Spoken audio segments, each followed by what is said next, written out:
हर किसी को जिंदगी में एक बार प्यार जरूर होता है और ऐसी उम्र में होता है जहां प्यार का मतलब पता नहीं होता, बस हो जाता है। वैसे प्यार में मतलब गैर वाजिब होता है। प्यार होने का एहसास हमें तीनों जहां की सैर करता है। हम ख्वाबों में अपनी दुनिया बसा लेते हैं। हमें महबूब के अलावा किसी चीज से मतलब नहीं होता।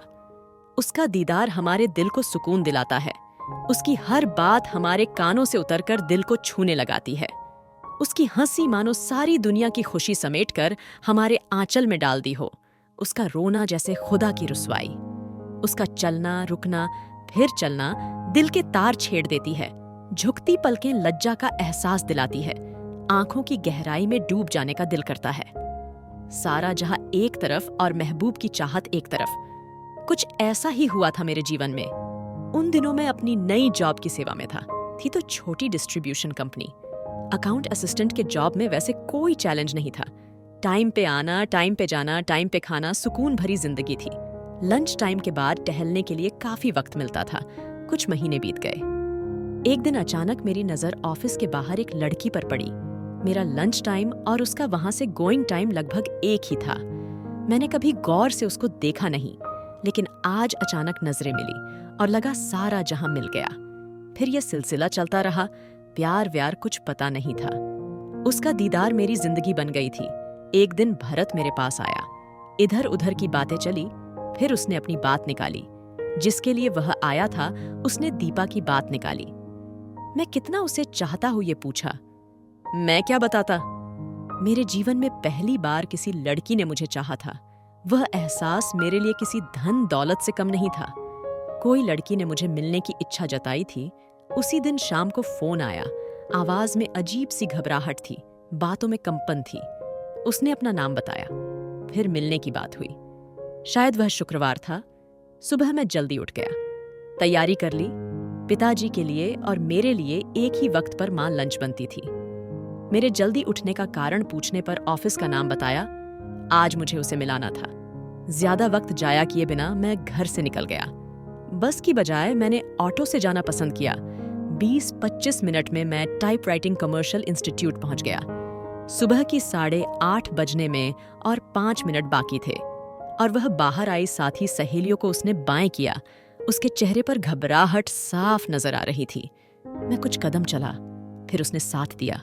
थोड़ी दूर जाकर एक कोने पर मैंने अपने चाहत का इजहार किया। उसने भी चाहत में हामी भरी। फिर उस दिन शाम को उसने फोन किया। 1998 में मोबाइल नहीं थे, ना ही उसका कोई नंबर मेरे पास था। बस उसका मुंह बोला भाई था। भरत मेरे लिए तो उससे मिलना जितना मुश्किल था उतना ही आसान था। अब मैं अपना लंच जल्दी लेने लगा। फिर वॉशरूम जाने की बहाने हम लोग 5 मिनट के लिए सही रोज मिलने लगे। नजदीक ही कोई इंडस्ट्री में वह काम करती थी। आप इसे प्यार कह सकते हो या नहीं, ये मुझे पता नहीं, लेकिन वह प्यार भरा एहसास जिंदगी बना देता है। उसकी सहेलियों को ये बात पता चली। कहीं घूमने का प्रोग्राम बनाना था तो जुहू बीच जाने की बात हुई। उस दिन हम लोग खूब घूमे, ढेर सारी बातें हुई।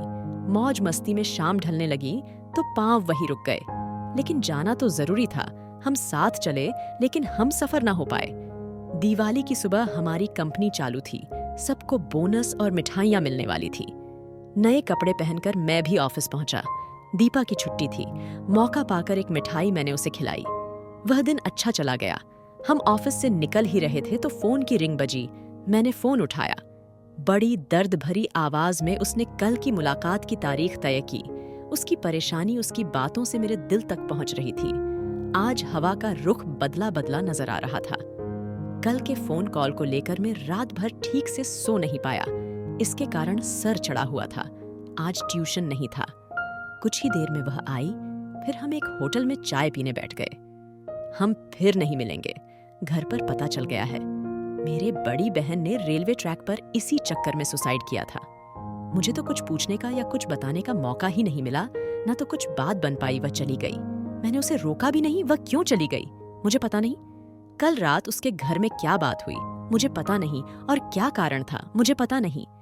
लेकिन मैं इतना दावे के साथ कह सकता हूँ कि वह मुझे प्यार करती थी। वह मेरे घर भी आकर चली गई थी। मेरा तो मुझे पता नहीं, लेकिन उसका प्यार सच्चा था। ये मेरा पहला प्यार अब अधूरी प्रेम कहानी बन गया है। आज मैं लिख रहा हूँ उस पुरानी यादों में खो चुका हूँ।